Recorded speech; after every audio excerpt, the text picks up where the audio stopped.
ফরিদপুরের মধুখালী উপজেলার ডমাইন ইউনিয়নের পূর্বপাড়ার বীর মুক্তিযোদ্ধা এবং তার স্ত্রী সহ ৩ জনকে আহত করার ঘটনায় জড়িত মূল অভিযুক্তকে গ্রেফতার করেছে পুলিশ। বিস্তারিত দেখুন ফরিদপুর প্রতিনিধি মাহবুব পিয়ালের প্রতিবেদনে। সোমবার দুপুরে এক প্রেস ব্রিফিংয়ে এই তথ্য জানান পুলিশ সুপার মোহাম্মদ আব্দুল জলিল। গ্রেফতারকৃত ওই আসামির নাম পল্লব কুমার রায়। সে একই ইউনিয়নের বটপাড়ার পরিমল কুমার রায়ের সন্তান। মাদকাসক্ত পল্লব নেশার টাকা জোগাড়ের জন্য চুরি করতে যেয়ে দেখে ফেলায় তাদেরকে স্টিলের স্টিক দিয়ে আহত করে বলে প্রেস ব্রিফিংয়ে জানান পুলিশ সুপার। গত শুক্রবার রাত ৮টার দিকে ডুমাইনের পূর্বপাড়ার বসু বাড়িতে এ ঘটনা ঘটে। এ সময় আহত হন বীর মুক্তিযোদ্ধা শ্যামলেন্দু বসু, তার পক্ষাঘাতপ্রাপ্ত স্ত্রী কাকলি বসু এবং প্রতিবেশী কিশোরী প্রীতিমালো। তাদের ফরিদপুর মেডিকেল কলেজ হাসপাতালে ভর্তি করা হয়েছে। পুলিশ সুপার জানান, চুরির ওই মামলার ভিত্তিতে গুপ্তচর নিয়োগ এবং গোপন সংবাদের ভিত্তিতে এই ঘটনায় জড়িতদের শনাক্ত করে শনিবারে তাকে গ্রেফতার করা হয়। আদালতে স্বীকারোক্তিমূলক জবানবন্দিতে ঘটনার বর্ণনা দিয়েছে সে।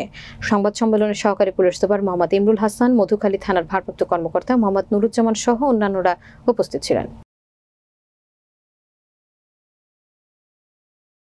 পড়ে গেছে, ওনার হাতের যে শোল সেটা ছিটকে অন্য জায়গায় চলে গেছে আর কি পড়ে। এটা হচ্ছে তার বাস্তব। আর এখন আপনাদের আমরা কিছু ভিডিও দেখাই, যদি আপনাদের কোনো ডাউট থাকে তাহলে আমার মনে হয় ক্লিয়ার হয়ে যাবে।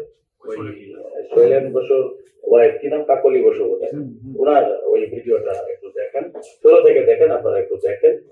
কঠিন ভূমিকা নিচ্ছেন, যার কোনো পরিস্থিতি হয় নাই।